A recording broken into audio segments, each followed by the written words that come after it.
야고보서 5장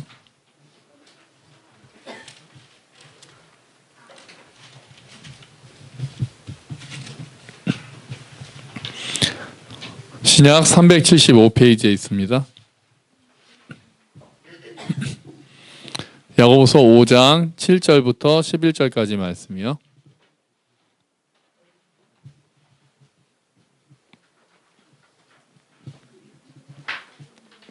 야고보서 5장 7절부터 11절까지 말씀입니다.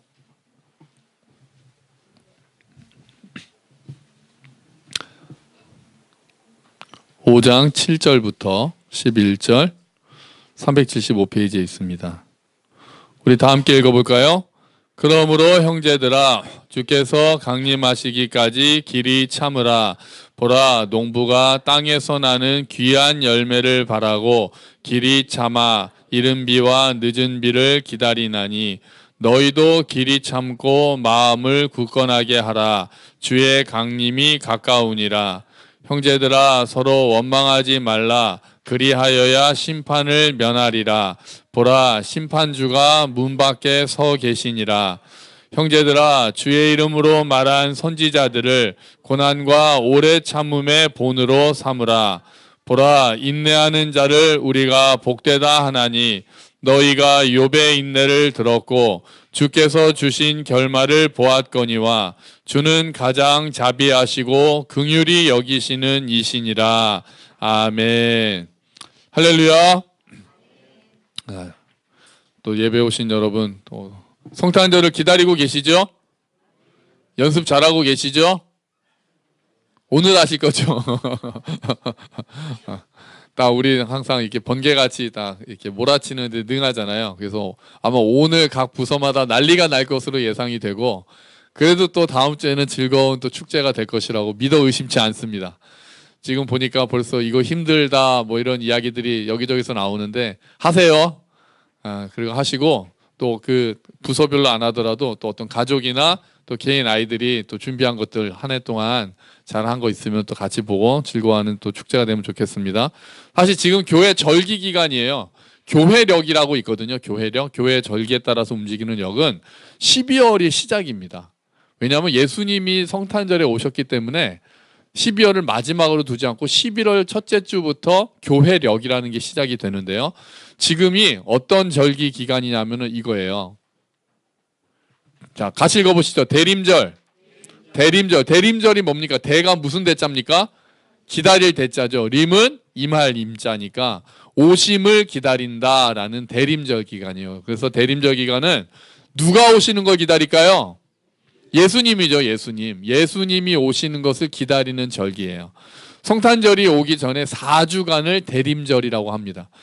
예수님이 부활하시기 전에 40일을 뭐라고 합니까? 사순절 해서 우리 지키잖아요. 사순절. 그것처럼 성탄절이 오기는 40일은 아니고 4주간을 걸쳐서 대림절이라고 해서 성탄절을 준비하는 기간을 대림절이라고 합니다. 그러니까 사실 오늘은 대림절 셋째 주일이 되는 거예요. 12월 1일이 대림절 첫째 주일, 12월 8일이 대림절 둘째 주일, 오늘이 셋째 주일, 다음 주가 넷째 주일, 그리고 성탄절. 이렇게 4번의 주일 해서 그 기간을 대림절이라고 해요. 그럼 대림절의 의미는 뭐냐면은요. 첫 번째, 예수님이 이 땅에 인간의 모습으로 오셨다는 것을 경배하는 날이에요. 그래서 성탄절을 기다리는 거잖아요. 성탄절을 기다리면서 예수님이 이 땅에 오셨다. 하나님이 이 땅에 인간으로 오셨구나 라는 것들을 기다리고 기뻐하고 경배하는 날을 대림절의 의미, 그 날이 대림절 기간이고 성탄절을 그렇게 경건한 마음으로 준비하는 거예요. 그러면서 자기를 돌아보는 거죠. 예수님이 이 땅에 오신 날 우리가 회개하고 순종하면서 기다리는 기간을 대림절이 되는 거예요. 두 번째 의미가 있어요. 대림절의 중요한 두 번째 의미가 있어요. 예수님이 오셨던 것을 기뻐하고 성탄절을 기다림과 동시에 두 번째 의미는 뭘까요? 예수님이 다시 오시는 것을 기다리는 기간이 대림절이에요. 그러니까 성탄절이 성탄절로 끝나면 안 돼요. 성탄절은 몇 번 있었어요? 한 번 있었어요. 한 번. 진짜 성탄절은 물론 그 뒤로 2000년 동안 있지만 예수님이 이 땅에 오신 것은 한 번 있었잖아요. 그래서 그날을 기억하는 거예요. 그날을 기억하고 그 다음에는 우리는 또 뭐를 기다립니까? 예수님이 오신 것은 끝났고 예수님이 오셔서 다시 올라가셔서 뭐라고 하셨어요? 다시 오실 것이라고 했기 때문에 메시아가, 그 당시에 이스라엘 사람들은 메시아가 올 거라는 거를 막 간절히 기다리고 있었거든요. 그러다가 예수님이 딱 오셨단 말이에요. 이제 우리는 뭐를 기다리는 거예요? 예수님의 재림, 다시 오시는 예수님을 기다리는 날이, 그러면서 기억하는 날이 대림절 기간이 되는 거예요.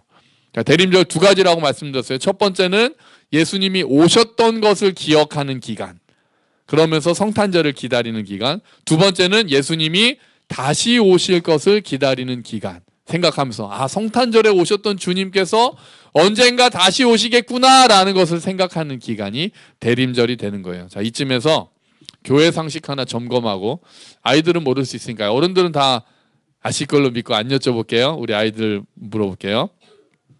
하나님인 예수님께서 인간이 되셨다는 것을 어려운 말로 세 글자로 뭐라고 하는지 우리 학생들 알까요? 하나님이 인간이 되셨다. 세 글자. 성으로 시작합니다. 하나님이 인간이 되셨다.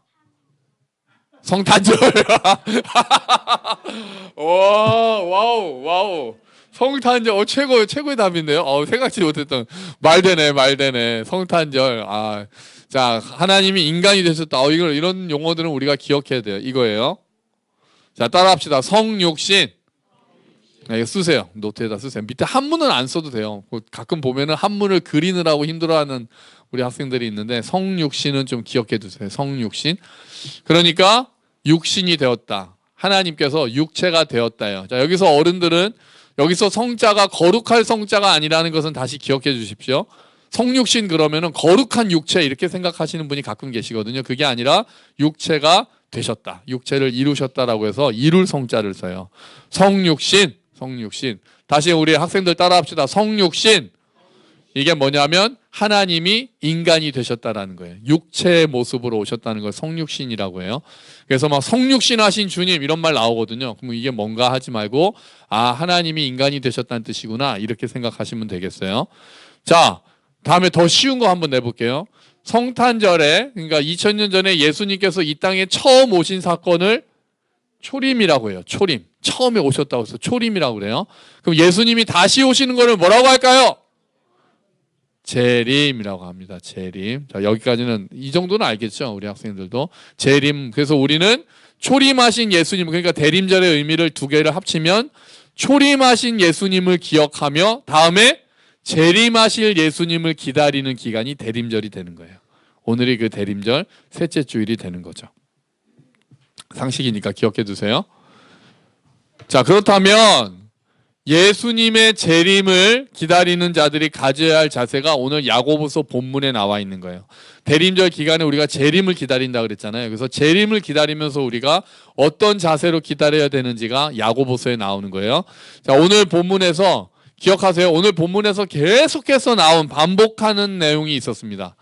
한번 눈으로 한번 보세요. 야고보서를 눈으로 한번 보시고 쭉 보시면은, 자, 그러므로 형제들아 주께서 강림하시기까지 길이 참으라.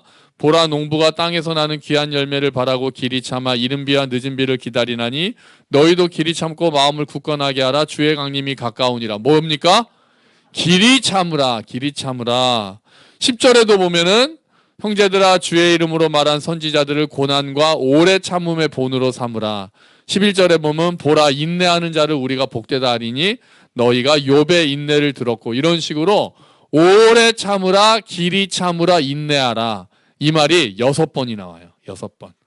그러니까 재림을 기다리는, 예수님이 다시 오시는 것을 기다리는 사람들이 가져야 될 자세는 무엇보다도 오래 참는 거예요. 자, 여러분 퀴즈. 사랑은 언제나 오래 참고 모든 것을 바라고 모든 것을 믿고 모든 것을 견디느니라. 아멘. 그 사랑도 오래 참음으로 시작해서 견디는 걸로 끝나요. 소망은요?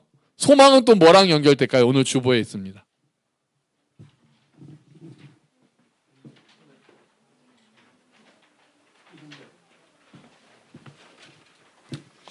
자, 주보 데살로니가전서 1장 3절 말씀 읽어볼까요? 시작.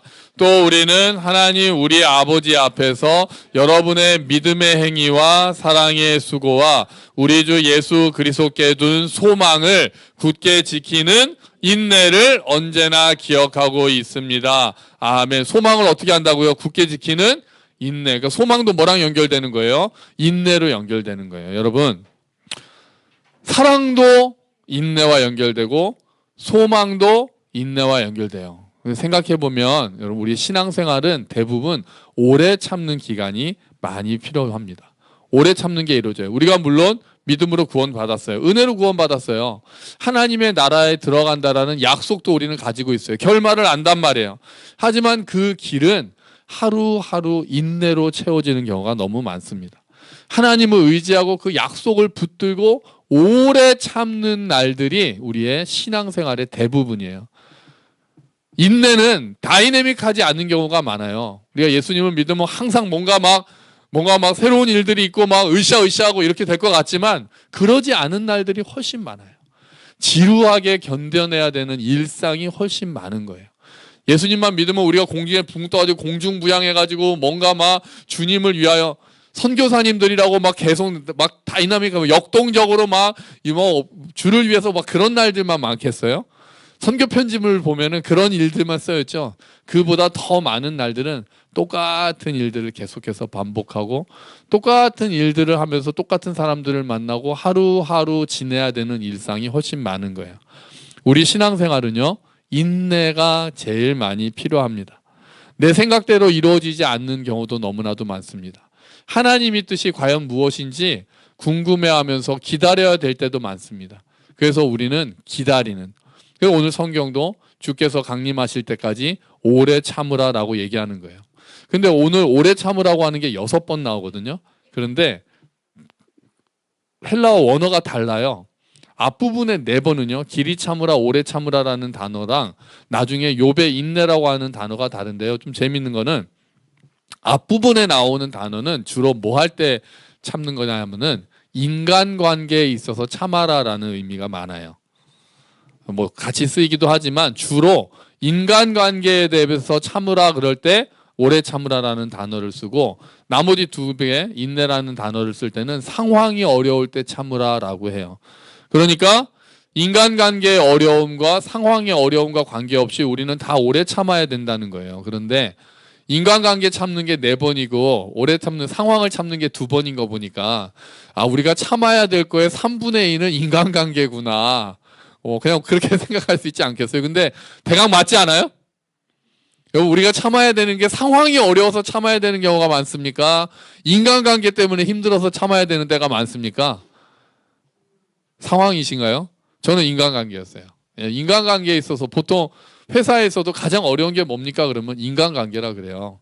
교회에서도 여러분, 교회가 어려워질 때 상황을 참는 것보다 사람을 참는 게 훨씬 더 어렵습니다. 사람 때문에 상처받아요. 사람 때문에 시험에 들어요. 그래서 인간관계에 있어서 참는 게 어렵고요. 우리가 물론 병이 들고 배가 고프고 경제적으로 어렵고 하는 상황을 참는 것도 어렵지만, 그럴 때라도 우리 가족들을 사랑하고 가족들이 나를 지지해주고 믿음의 식구들이 나를 위해서 기도해 준다면 그 어려움도 견뎌낼 수 있는 힘이 생기잖아요. 그런데 아무리 상황이 좋다고 해도 가족들 사이에 서로에서 사이가 안 좋아지고 교회에서 사람들한테 상처받고 그러면 훨씬 더 마음이 힘들잖아요. 교회가 어려워져서 교회를 떠나는 사람은 별로 없어요. 교회에서 사람들 때문에 상처받고 떠나죠. 목사님 때문에 상처받았다, 누구 때문에 상처받았다, 그래서 교회를 떠나는 경우가 많죠. 교회도 저 개척할 때 설교 못해서 그만두는 목사는 없다고 그랬어요. 사람들하고 관계를 잘 못 맺어가지고 그만두는 목사님들이 있다고 그랬어요. 그게 제일 어려워요.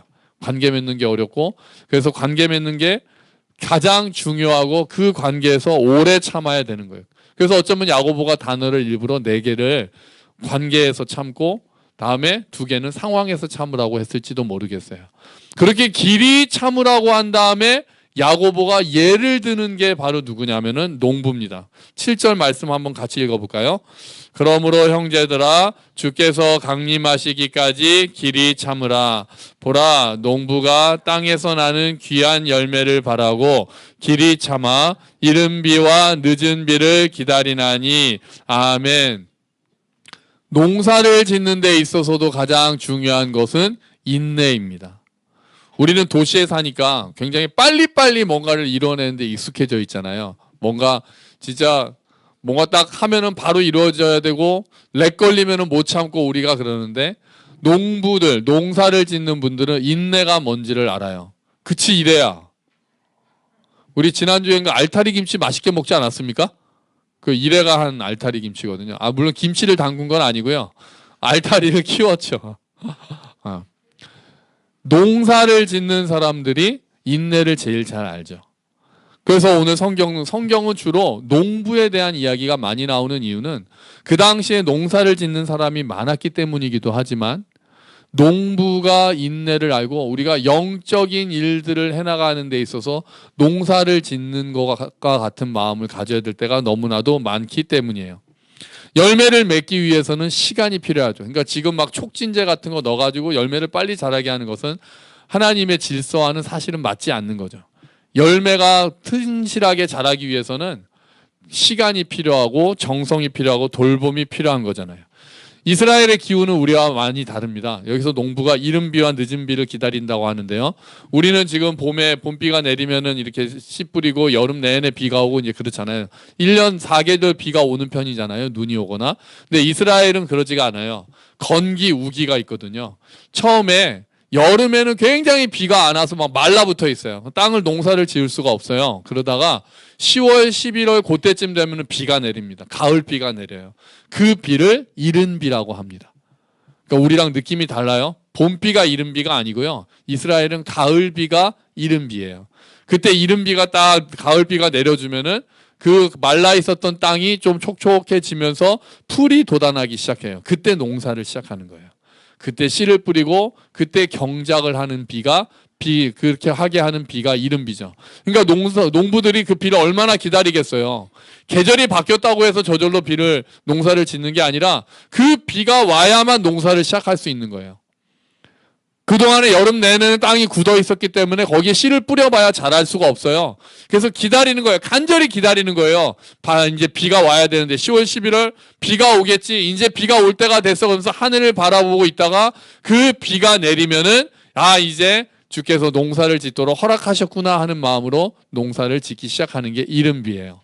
그리고 나서 겨울 동안에 비가 내리고 그래서 작물이 자라다가 그 다음 해가 되면은 3, 4월쯤 되면은 다시 비가 내립니다. 4월, 5월 그때쯤 되면 봄비가 내려요. 그러면은 이제 추수할 때가 됐다 이렇게 되는 거예요. 그 늦은 비라고 그래요. 그 비를.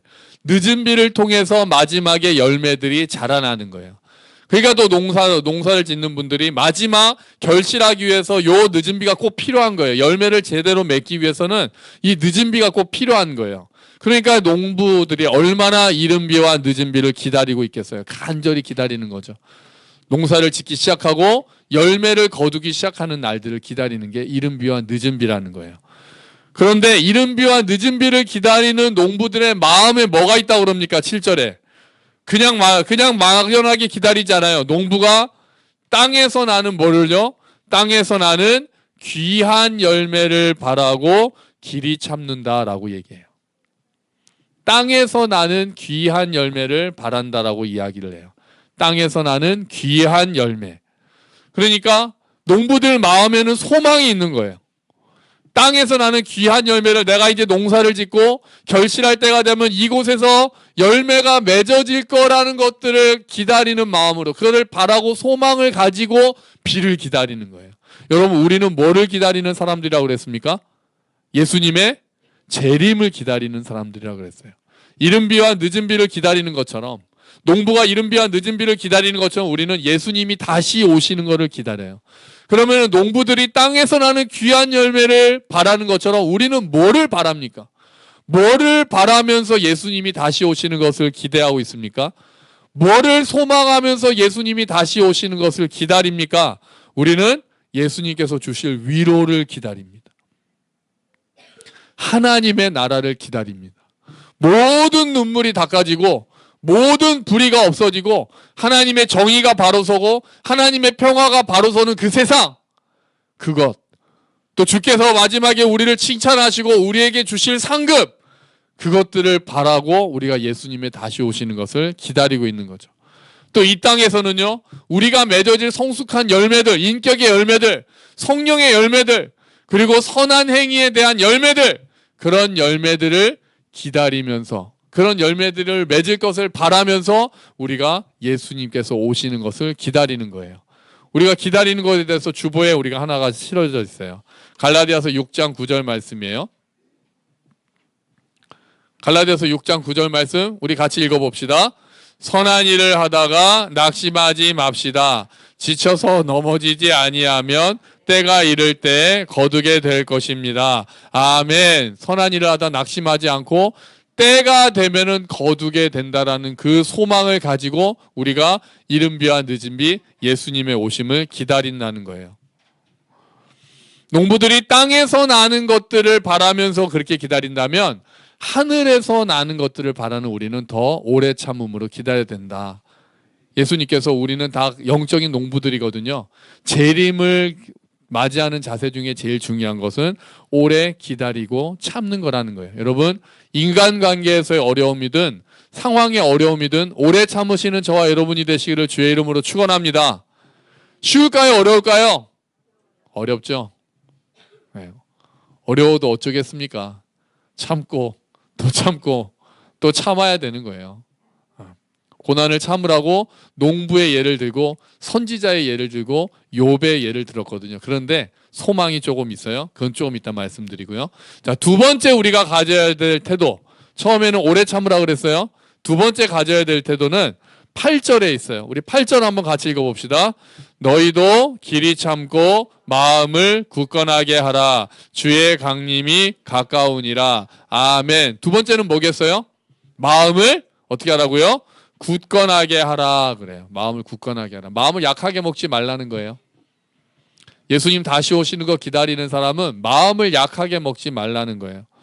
그리스도인들이요, 마음이 약할 때가 좀 많아요. 착하긴 한데 마음이 약한 사람들 있죠. 그리스도인들이 선하게 살려고 하잖아요. 착하긴 한데 마음이 약한 분들이 계세요. 그래서 상처도 잘 받고 좀 이렇게 많이 흔들리고 그런 경우에 여러분 마음을 좀 강하게 단련시키십시오. 상처 좀 쉽게 받지 마시고 마음을 좀 강하게 하세요. 감정적이 되더라도 그런 일들, 외부의 어려움에 대해서는 좀 강하게 마음을 먹을 수 있도록 여러분 기도하셔야 돼요. 우리 아이들도 마음을 좀 강해졌으면 좋겠어요. 마음이 너무 연약한 아이들이 많아요. 좀만 어려움이 오면은 금방 쓰러져요. 조금만 어려움이 위기가 오면은 다 그냥 자기 스스로 뭔가를 해결할 생각을 안 하고 엄마 찾고 아빠 찾고 그러는 경우가 너무 많아요. 어려움도 좀 스스로 다 이겨낼 수 있어야 되는데 다 그냥 다른 사람들한테 이야기하고 혼자 못 이기는 경우가 많아요. 그래서 여러분 아이들에게 문제가 생겼을 때 너무 다 해결해 주려고 하지 마세요. 너무 쉽게 해결해 주려고 하지 마세요. 아이들이 스스로 할 수 있도록 그냥 지켜봐 주셔야 될 경우도 많잖아요. 아이들이 거기서 아멘이 나왔어요. 지켜보려고. 애들이 심심해하는 거 여러분도 참으세요. 애들이 심심해하면은 못 참는 부모님들이 계세요. 뭔가를 자꾸 해주려고 그러는데 안 그래도 괜찮아요. 전에 그렇게 얘기하잖아요. 이렇게 그 어떤 책에 보니까 애들이 심심하다 그러면은 얘야 앞으로 인생을 살아가는 데 있어서 심심해할 일이 참 많단다. 그러니까 지금부터 연습하렴. 그렇게 얘기해 주라 그러더라고요. 심심해하면은 뭐 해줄까 하지 마시고 그것도 견뎌내도록 해주시고 어려움이 와도 아이들이 스스로 이겨낼 수 있도록 해주시고 마음을 좀 강하게 단련시켜야 된다. 마음을 굳건하게 하라는 거예요. 예수님의 재림을 기다리는 사람들은 마음을 굳건하게 먹어야 된다는 거예요. 또 마음을 굳건하게 한다는 것은 믿음을 굳게 지킨다는 의미도 있어요. 세상은 예수님께서 다시 오신다는 것을 비웃습니다. 2000년 동안 오시지 않은 주님에 대해서 사람들은 비웃어요. 그리고 언제 오시냐고 얘기해요. 하나님이 안 계시는 거 아니냐고 얘기하고 조롱합니다. 그런 것에 대해서 우리가 굳게 지켜야 되는 거예요. 예수님이 오시는 것은, 예수님이 아직까지 안 오시는 것은 우리가 모두 다 회개해서 멸망하지 않기를 원하시기 때문에 예수님의 재림이 늦어진다라고 성경은 이야기하고 있어요. 어떻게 보면 하나님도 기다리고 계시는 거예요. 우리가 돌아오기를. 그리고 우리가 예수를 전하는 것을 기다리고 계시는 거예요. 우리 주보해 볼까요? 데살로니가 3장 13절에 또 굳건하게 하라는 말씀이 나와 있어요. 재림하실 때까지요. 같이 읽어봅시다. 너희 마음을 굳건하게 하시고 우리 주 예수께서 그의 모든 성도와 함께 강림하실 때 하나님 우리 아버지 앞에서 거룩함에 흠이 없게 하시기를 원하노라. 아멘. 이것도 마찬가지죠. 예수님께서 강림하실 때까지 우리의 마음을 굳건하게, 흔들리지 않게, 믿음이 흔들리지 않도록 우리를 굳건하게 하기를 원하신다는 거예요. 또 하나 마음을 굳건하게 한다는 거는요, 마음을 확정하라는 의미가 들어있어요. 구체적으로 마음의 방향을 정하고 뜻을 확정해서 흔들리지 말라는 거예요. 그 마음이 세상을 따라갈 건지 하나님을 따라갈 건지 확정하라는 거예요. 그게 마음을 굳게 하라는 거예요. 내가 어떤 기준으로 살 것인지, 어떤 것을 바라보면서 살 것인지 마음을 굳게 먹으라는 게, 마음을 확정하고 마음을 굳게 먹으라는 말씀이 마음을 굳건하게 하라는 말씀에 들어있는 거예요. 우리 주보에 다시 보시면은 여호수아가 한 말이 있어요. 여호수아 24장 15절 말씀이에요. 같이 읽어봅시다. 만일 여호와를 섬기는 것이 너희에게 좋지 않게 보이거든 너희 조상들이 강 저쪽에서 섬기던 신들이든지 또는 너희가 거주하는 땅에 있는 아무리 족속의 신들이든지 너희가 섬길 자를 오늘 택하라. 오직 나와 내 집은 여호와를 섬기겠노라 하니. 아멘. 이 여호수아 마지막 그 유언에 들어있는 말이거든요. 택하라 그래요. 선택하라. 너희가 하나님을 섬길지 다른 신을 섬길지 택하라 그래요. 나와 내 집은 여호와를 섬기겠다라고 딱 선언해요. 마찬가지로 우리에게도 확정하라는 거예요. 너희들이 정말 예수님의 오심을 기다리고 하나님의 길을 따라 살 것인지 아니면 세상의 길을 따라 살 것인지 확정하라는 거예요. 마음을 굳게 하라는 것은 우리에게 선택의 길에서 너희가 정말 주를 따라 인내하며 순종하며 걸어갈 것인지를 강하게 확정하고 그 길을 따라 걸어가라라는, 하나님을 따라 동행하라라는 그 말씀이 들어있는 거예요. 우리가 가져야 될 자세는, 재림을 기다리면서 가져야 될 자세는 마음을 굳건하게 해야 되는 자세예요. 자, 그 다음에 또 하나, 또 재림을 기다리면서 우리가 가져야 될 다음에 세 번째 자세는요, 9절에 있어요. 9절 말씀 한번 같이 읽어볼까요? 형제들아 서로 원망하지 말라. 그리하여야 심판을 면하리라. 보라, 심판주가 문 밖에 서 계시니라. 아멘. 서로 원망하지 말라가 우리가 가져야 될 세 번째 자세예요. 이게 갑자기 들어와서 좀 신기하죠. 인내하라, 마음을 굳건하게 하라는 좀 맞잖아요. 우리가 딱 생각할 수 있잖아요. 그런데 서로 원망하지 말라는 말이 갑자기 딱 튀어나와서 이게 굉장히 재림을 기다리면서 우리가 가져야 될 자세라는 거예요. 서로 원망하지 말라니까 교회 안에서 또는 가족끼리 서로 원망하지 말라는 의미예요. 서로 비난하고 불평하고 서로 책임을 전가하고 이런 거 하지 말라는 거예요. 생각해 보면은 우리가 길이 참고, 아까 인간관계에서 어려움이 더 많다고 그랬잖아요. 서로 원망하면은 마음을 굳건하게 할 수가 없어요. 서로 원망하면은 오래 참을 수가 없어요. 그렇잖아요. 우리가 마음을 같이 한다면, 우리가 교회 성도들이 마음을 같이 한다면, 우리 집에 가족들이 마음을 같이 한다면 외부의 어려움을 이겨낼 수 있어요. 근데 우리 안에서 서로 원망하고 남 탓을 하기 시작하고 서로 책임을 전가하기 시작하면은 우리가 마음이 무너져요. 그러면 인내할 수도 없고 마음도 굳건하게 할 수 없는 거예요. 그래서 오늘 야고보 사도는 너희들이 서로 원망하지 말라. 주님의 재림을 기다리면서 서로 원망하지 말라고 이야기해주고 있는 거예요. 그래서 사단이 제일 많이 쓰는 방법은 이간질이에요. 서로 원망하게 만드는 거예요. 이스라엘 백성들이 모세를 막 원망하잖아요. 아론을 원망하잖아요. 그렇게 해서 그 공동체를 무너뜨리는 것은 서로 원망하는 데서 시작하고 서로 상처를 주고받는 데서 시작해요. 사탄은 항상 이간질로 모든 일들을 시작해요. 이간질이에요. 멀어지게 해요. 가족을 멀어지게 해요. 또 교회 식구들을 멀어지게 해요. 다 원망하게 하고 남 탓을 하게 해요. 우리가 이 사탄의 수법을 알고 있어야 돼요. 우리가 멀어지기 시작하면 이게 사탄이 우리를 지금 흔들고 있구나라고 생각하면 돼요. 그래서 거기에 우리가 속아 넘어가지 말아야 돼요. 그럴 때 우리가 더 원망하지 않도록 우리가 더 주의해야 돼요. 함부로 형제 자매를 판단하지 말아야 돼요. 주께서 문 밖에 심판주가 가까이 계시다고 하셨어요. 심판하실 분은 문 밖에 계세요. 예수님께서 심판하실 거예요. 공의로 심판하실 거예요. 그 사람의 잘잘못들을 하나님께서 다 공정하게 심판하실 거예요. 그러니까 내가 심판하지 말라는 거예요. 원망하면서 내가 함부로 판단하고 내가 다른 사람을 심판하지 말고 그 심판은 주께 맡기고 우리는 그 사람을 긍휼히 여기고 원망하지 않고 참아야 되는 게 재림 때까지 우리가 가져야 될 자세인 거예요. 그러면 원망하는 마음이 들면 어떻게 해야 돼요? 어떻게 해야 될까요? 원망을 어떻게 안 할 수가 있어요? 원망하는 마음이 들죠. 그럴 때 우리가 할 수 있는 방법은 아무리 생각해봐도 기도하는 수밖에 없는 것 같아요. 원망하는 마음이 들면 하나님 앞에 나아가는 수밖에 없어요. 그 사람에게 원망하고 그 사람에게 그 원망하는 말을 쏟아놓는 게 아니라 하나님 앞에서 그것을 기도하면서 쏟아놓는 거예요. 내가 뭐임을 기억해야 돼요. 내가 죄인임을 기억해야 돼요. 그 사람도 죄인이고 나도 죄인이라는 것을 기억할 수밖에 없어요. 그래야 원망이 그래도 좀 줄어들어요. 그리고 내가 아픈 부분에 대해서 하나님께 다 말씀을 드리고 하나님으로부터 오는 위로를 경험해야 우리가 원망을 안 할 수가 있어요. 그리고 그 사람과 나를 불쌍히 여겨달라고 기도할 수 있어요. 그렇게 기도해야 원망이 줄어들 수 있어요. 여러분, 원망하는 마음이 들 때 기도의 자리로 나아가십시오. 그 자리에 나아가서 하나님 앞에, 하나님 이런 것 때문에 나 상처받았습니다. 쏟아놓으세요. 그 사람에게 쏟아놓을 필요가 없을 정도로 하나님 앞에서 쏟아놓으세요. 그리고 내가 죄인이라는 것도 기억해 주세요. 그 사람도 죄인이지만 나도 죄인이라는 것을 기억해 주시고 하나님께서 나와 그 사람을 모두 위해서 예수님께서 십자가에 달려 돌아가셨다는 것을 기억하시고 그리고 다시 긍휼히 여김을 가지고 일어나야 되는 거예요. 그렇게 불쌍히 여겨달라고 간구하는 자세가 있을 때 우리가 원망하지 않을 수 있을 것입니다.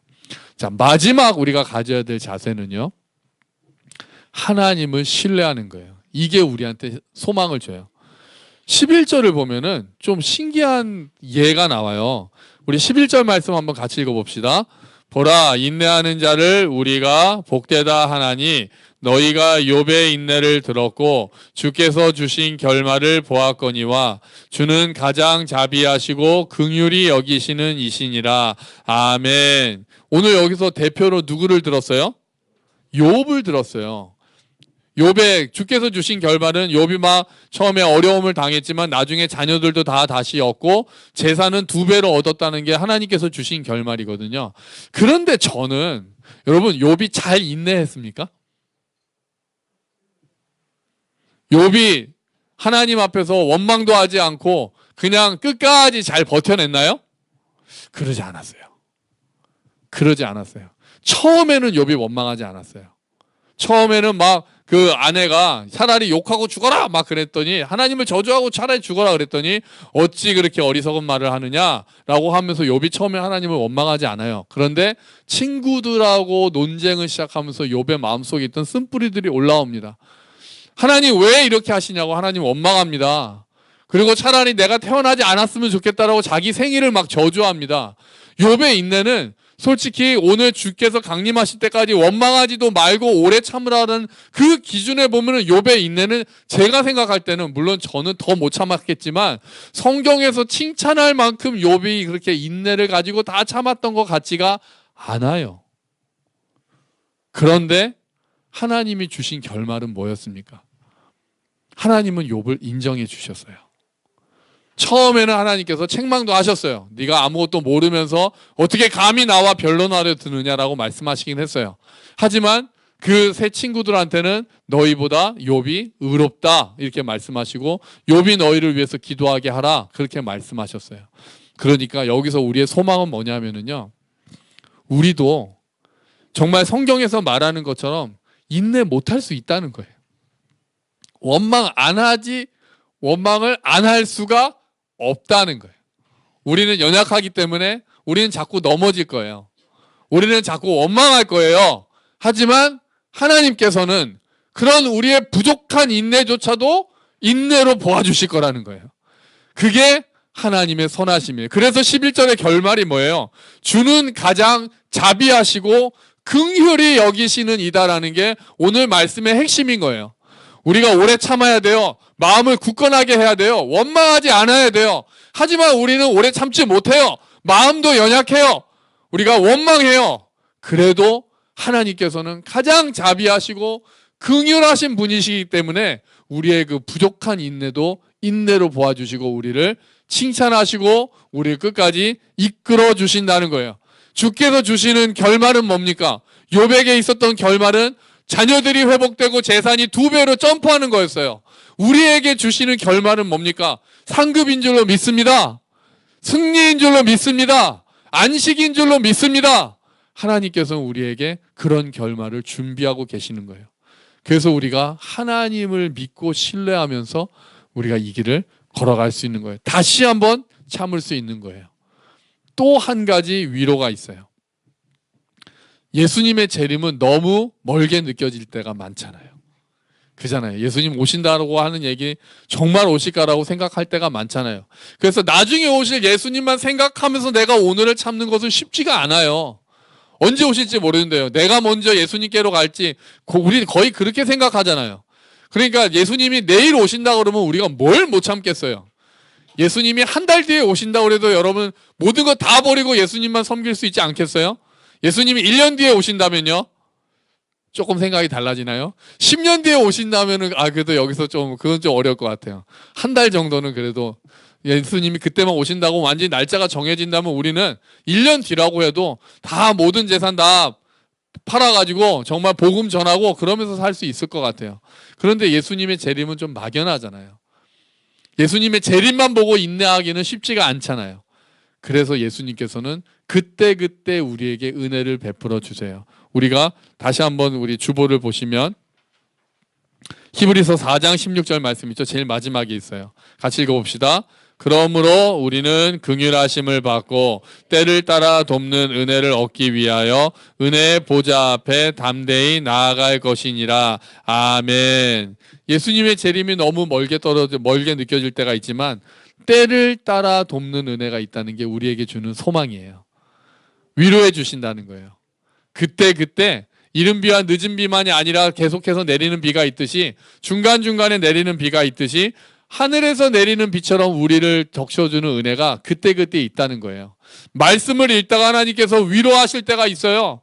찬양을 하다가 하나님의 임재를 맛보는 경우가 있어요.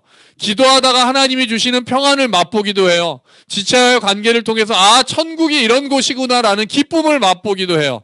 내 기도가 간절한 기도가 응답돼서 하나님께서 지금도 일하고 계시는구나라는 것들을 보고 하나님을 찬양하기도 해요. 이렇게 때를 따라 돕는 은혜가 우리에게 주어집니다. 이렇게 오늘 주님께서는 오늘도 우리를 찾아오시는 거예요. 여러분 예수님께서 다시 오십니다. 할렐루야. 앞에서 말했듯이 우리는 주님의 재림을 기다리는 사람들이에요. 집에 손님이 오신다고 하면은 손님 기다리면서 뭐 해야 돼요? 청소하잖아요. 그런 것처럼 예수님의 재림을 기다리는 사람들은 오늘과 같은 마음들을 가지면서 기다리는 거예요. 오래 참고 마음을 굳건하게 하고 서로 원망하지 않으면서 하나님의 긍휼하심을 기다리고 이해하고 믿고 바라고 의지하는 것, 그게 우리가 가져야 될 자세입니다. 여러분 이런 하나님의 은혜를 꽉 붙잡고 예수님의 재림을 기다리면서 이 땅에 초림으로 오신, 이 땅에 오셨던 예수님, 육신으로 오신 하나님, 그 성탄절을 또한 기다리시는 저와 여러분이 되시기를, 그런 대림절 기간이 되기를 주의 이름으로 축원합니다. 아멘. 우리 같이 기도합시다.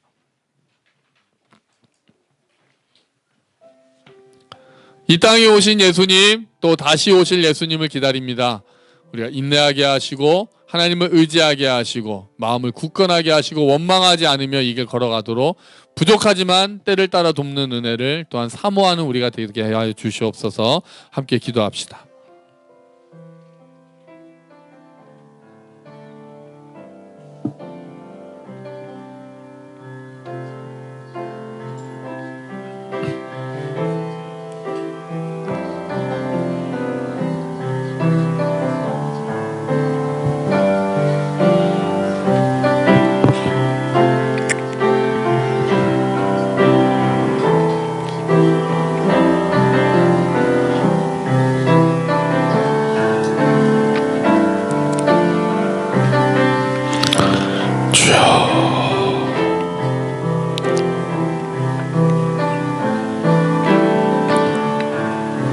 아버지 하나님 도와주시옵소서.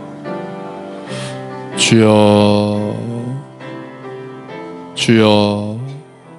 아버지, 예수님의 다시 오심을 기다리면서 오늘도 오래 참는 일들을 할 수 있게 해주시옵소서. 자비하시고 긍휼하신 하나님의 은혜를 기다립니다. 하나님, 그 자비와 긍휼이 없이는 우리가 오래 참을 수 없습니다. 하나님을 의지하며 오늘도 또한 참는 우리가 되게 하여 주시옵소서. 아버지, 아버지 도와주십시오. 감사합니다 주님. 감사합니다 아버지. 예, 주님 고맙습니다. 아멘. 아멘. 이 땅에 오신 예수님 찬양합니다. 경배합니다. 다시 오실 예수님을 기다립니다. 주님, 우리가 주님의 오심을 기다리며 더욱더 인내하는 자들이 되기를 원합니다. 마음을 굳건하게 하기를 원합니다. 서로 원망하지 않고 용서할 수 있기를 기대합니다. 하나님, 하지만 우리의 인내는 부족하고 우리의 마음은 연약하고 우리는 또 서로 원망하며 살 때가 많음을 고백합니다. 그런 우리의 인내조차, 그런 부족한 인내도 인내로 보아주시는 주님의 긍휼하심을 의지합니다. 무엇보다도 우리가 하나님을 신뢰합니다. 부족한 우리들, 연약한 우리들을 인도하실 하나님을 찬양합니다.